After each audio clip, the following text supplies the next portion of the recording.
My dear students, welcome to my channel alpha knowledge box. इस video में आज हम कक्षा 5 विषय हिंदी के एक एनुअल एग्जाम के सैंपल क्वेश्चन पेपर को डिस्कस करने वाले हैं और ये क्वेश्चन पेपर केंद्रीय विद्यालय के स्टूडेंट्स के लिए है।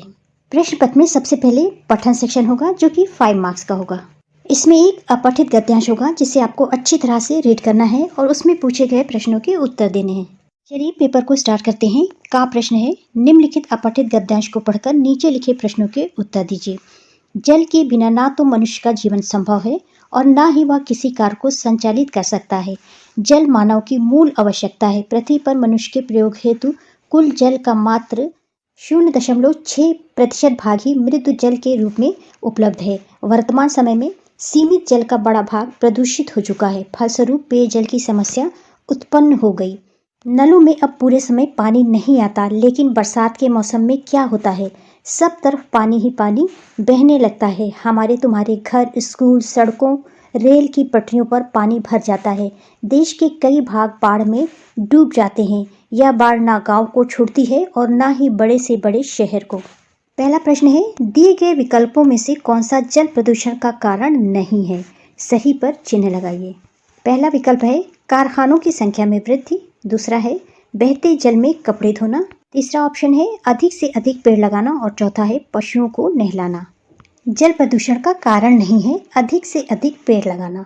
प्रश्न नंबर 2 है, बरसात के दिनों में पानी भर जाने से कैसी स्थिति उत्पन्न हो जाती है? इसका उत्तर हो जाएगा बरसात के दिनों में पानी भर जाने से बाढ़ की स्थिति उत्पन्न हो जाती है। प्रश्न नंबर 3 है, निम्न चित्र पानी की किस स्थिति को दर्शाता है? तो यहाँ पे देखिए, जब सूखा पड़ जाता है तो इस तरह से सॉइल फट जाती है, मिट्टी फट जाती है, इसे बोलते हैं सूखा या अकाल। प्रश्न नंबर 4 है, इनमें से कौन सा शब्द पानी का समानार्थी शब्द नहीं है? पहला नीर, दूसरा नभ, तीसरा पेय और चौथा जल। यहाँ पर नीर, पेय और जल पानी का समानार्थी होते हैं, जबकि नभ आकाश का समानार्थी है, इसलिए सही उत्तर है खा। प्रश्न नंबर 5 है, पृथ्वी पर मनुष्य के प्रयोग हेतु कुल जल की कितनी मात्रा मृदु जल के रूप में उपलब्ध है? तो ये है 0.6%। प्रश्न पत्र का दूसरा सेक्शन हो जाएगा लेखन सेक्शन। अति लघु उत्तरी प्रश्न। उपरोक्त दोनों चित्रों को ध्यानपूर्वक देखिए और बताइए कि भारत का राष्ट्रीय पशु कौन सा है? नाम लिखिए। ये है बाघ और ये है चीता। राष्ट्रीय पशु है बाघ। लघु उत्तरी प्रश्न में प्रश्न है, पाठ बिशन की दिलेरी में कर्नल दत्ता ने घायल तितर को गेंदे की पत्ती का रस पिलाने के लिए कहा। पत्तों का इस्तेमाल कई कामों के लिए किया जाता है। नीचे दी गई पत्तियों का इस्तेमाल किस लिए होता है? एक एक वाक्य लिखो। पहली पत्ती है नीम की पत्ती। इसका इस्तेमाल होता है घाव तथा फोड़े फुंसी पर लेप लगाने के लिए। ये नीम की पत्ती है। दूसरी पत्ती है तुलसी की पत्ती। ये तुलसी की पत्ती है। तुलसी की पत्ती का इस्तेमाल पूजा पाठ तथा चाय बनाने में किया जाता है। प्रश्न 2 है, पाठ पानी रे पानी में धरती को गुल्लक कहा गया है, तो यह धरती की गुल्लक किन किन साधनों से भरती है? किन्हीं 4 साधनों के विषय में लिखिए। तो यहाँ पर पहला है, धरती की गुल्लक भरती है छोटे छोटे तालाबों से, वर्षा के जल से, नदी से और झरने से। यहाँ पर ये धरती दिखाई गई है जिसे धरती का गुल्लक कहा गया है। प्रश्न पत्र में अगला सेक्शन होगा व्याकरण का। अति लघु उत्तरी प्रश्न। यहाँ पर प्रश्न है, शब्दों को सही क्रम में लगाकर सही वाक्य बनाइए। यहाँ पे लिखा है, स्वामीनाथन रौबदार के सब मजिस्ट्रेट दादाजी थे। इसको जब सही क्रम में लगाएंगे तो यह हो जाएगा, स्वामीनाथन के दादाजी रौबदार सब मजिस्ट्रेट थे। व्याकरण का दूसरा प्रश्न है, दिए गए पुल्लिंग शब्द के स्त्रीलिंग शब्द लिखिए। पहला है ग्वाल, इसका स्त्रीलिंग हो जाएगा ग्वालिन और दूसरा है शिक्षक, इसका स्त्रीलिंग हो जाएगा शिक्षिका।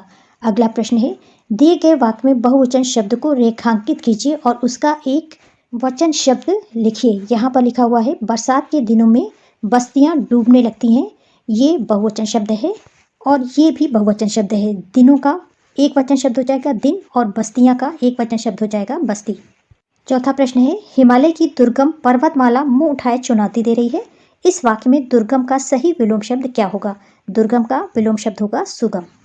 व्याकरण का 5वां प्रश्न है, दिए गए वाक्य में संज्ञा शब्द पर गोला लगाइए। वाक्य है, मोहन आज विद्यालय नहीं गया। यहाँ पर मोहन संज्ञा शब्द है। दूसरा वाक्य है, राधा खाना खा रही है। यहाँ पर राधा संज्ञा शब्द है। छठा प्रश्न हो जाएगा, दिए गए शब्दों का प्रयोग करके वाक्य बनाइए। पहला शब्द है क्यों और दूसरा है कौतूहल। क्यों का वाक्य हो जाएगा, तुम आज विद्यालय क्यों नहीं आए थे, और कौतूहल का हो जाएगा, मुझे चिड़ियाघर देखने का बड़ा कौतूहल है।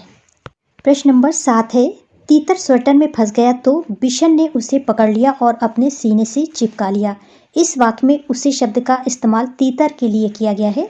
इस आधार पर दिए गए वाक्य को पूरा कीजिए। यहाँ पर वाक्य है सुधा ने, यहाँ पर खाली स्थान था, बुआ से पूछा पापा, फिर खाली स्थान था, कितने बड़े हैं। यहाँ पर अपने लिखेंगे और यहाँ पर होगा आपसे। वाक्य हो जाएगा सुधा ने अपनी बुआ से पूछा पापा आपसे कितने बड़े हैं। प्रश्न 8 है, नीचे दिए गए वाक्य में सही विराम चिन्ह का प्रयोग कीजिए। पहला है विस्मयादिबोधक चिन्ह, दूसरा प्रश्नवाचक और तीसरा खड़ी पाई। वाक्य है अमिता आज विद्यालय क्यों आई थी। यहाँ पर क्यों है यानी ये प्रश्नवाचक वाक्य है, यहाँ पर प्रश्नवाचक चिन्ह लगेगा। अगला है सुमित को घायल चिड़िया पर दया आ गई, ये साधारण वाक्य है, यहाँ पर खड़ी पाई लगेगी। प्रश्न नंबर 9 है, नीचे दिए गए वाक्य को ध्यानपूर्वक पढ़िए। वाक्य में रेखांकित शब्द को क्या कहते हैं। यहाँ पर लिखा हुआ है सर्वनाम और विशेषण। वाक्य है जंगल में खूंखार जानवर रहते हैं। यहाँ पर जानवर की विशेषता ये है कि वो खूंखार है, इसलिए खूंखार शब्द हो जाएगा विशेषण। व्याकरण का 10 नंबर का प्रश्न है, चित्र देखकर सही काम वाला शब्द चुनिए, यानी क्रिया वाला शब्द चुनना है और एक वाक्य बनाइए। यहाँ पर लिखा हुआ है सोना, पढ़ना, खेलना और दौड़ना। तो यहाँ पर इस बच्चे को देखिए, ये पढ़ रहा है, इसलिए काम वाला शब्द या क्रिया वाला शब्द हो जाएगा पढ़ना, और इसके लिए वाक्य हो जाएगा रोहन किताब पढ़ रहा है। प्रश्न पत्र का अगला सेक्शन होगा सृजनात्मक लेखन। विस्तृत उत्तरीय प्रश्न यहाँ पर है, उपरोक्त चित्र का ध्यानपूर्वक अवलोकन कीजिए और जल चक्र के बारे में 5 पंक्तियां लिखिए। इसी तरह का कोई चित्र आपको देकर के आपसे भी 5 वाक्य पूछे जा सकते हैं। यहाँ पर जल चक्र के बारे में पूछा गया है। जल चक्र का मतलब होता है जल का एक रूप से दूसरे रूप में परिवर्तित होना। जल का पहले वाष्पीकरण होता है जिससे बादल बनते हैं। इसमें सूरज की गर्मी से जल वाष्प में परिवर्तित होता है जिससे इसका संघनन होता है और बादल बनते हैं। बादल से आगे चल के बारिश होती है और पानी फिर से पृथ्वी पर वापस आ जाता है। पहला वाक्य आप लिख सकते हैं, जल चक्र एक ऐसी प्रक्रिया है जिसमें जल एक रूप से दूसरे रूप में परिवर्तित होता रहता है। दूसरा है, सूर्य की गर्मी के कारण जल वाष्प बनकर वायुमंडल में जाता है। तीसरा, वाष्प बादल का निर्माण करते हैं। चौथा, बादल वर्षा के रूप में बरस जाते हैं। और अंतिम, इस प्रकार प्रकृति में जल चक्र के द्वारा जल की मात्रा सुरक्षित रहती है। प्रश्न पत्र में अगला सेक्शन होगा वर्तनी का अति लघु उत्तरी प्रश्न। यहाँ पर पहला प्रश्न है, नीचे दिए गए अक्षरों को सही क्रम में लगाकर उचित शब्द बनाइए। यहाँ पर पहला है मा या ही ला, ये हो जाएगा हिमालय। दूसरा है दा बा शा तह, ये हो जाएगा बादशाहत। अगला प्रश्न है, दिए गए विकल्पों में से शुद्ध वर्तनी वाले शब्दों के जोड़े को चुनें और सही पर निशान लगाएं। शब्दों का पहला जोड़ा है शिकारी और कटीले, ये शिकारी गलत लिखा हुआ है। दूसरा है चूड़ियाँ और बच्चे, ये सही जोड़ा है। तीसरा है भिश्ती और पुलिस, पुलिस गलत लिखा हुआ है। और अंतिम है दफ्तर और स्वदिष्ट, स्वदिष्ट गलत लिखा हुआ है। यहाँ पर सही जोड़ा है चूड़ियाँ और बच्चे। प्रश्न नंबर 3 है, नीचे दिए गए चित्रों को ध्यानपूर्वक देखिए और रिक्त स्थान पर इनके नाम लिखिए। पहला चित्र है कंप्यूटर का और दूसरा चित्र है गुल्लक का। प्रश्न नंबर 4 है, नीचे लिखे वाक्य को पढ़िए। जिस शब्द के नीचे रेखा खींची गई है उसे आजकल कैसे लिखते हैं। यहाँ पर लिखा हुआ है ना ऐसी मुहूर्त बनी बढ़िया जैसी। यहाँ पर मुहूर्त अंडरलाइन है, इसे सही करके लिखना है, यानी आजकल इसे कैसे लिखते हैं ये लिखना है। इसे लिखते हैं मुहूर्त। प्रश्न नंबर 5 है, सभी बच्चे अपना गृह कार्य करके आएंगे। इस वाक्य में कौन सा शब्द अशुद्ध रूप में लिखा गया है। यहाँ पर गृह कार्य अशुद्ध है। गृह कार्य इस तरह से नहीं लिखा जाता, इसे गृह कार्य इस तरह से लिखा जाता है। गा में नीचे इस तरह से रा लगाया जाता है। प्रश्न पत्र का अगला सेक्शन होगा सुलेख।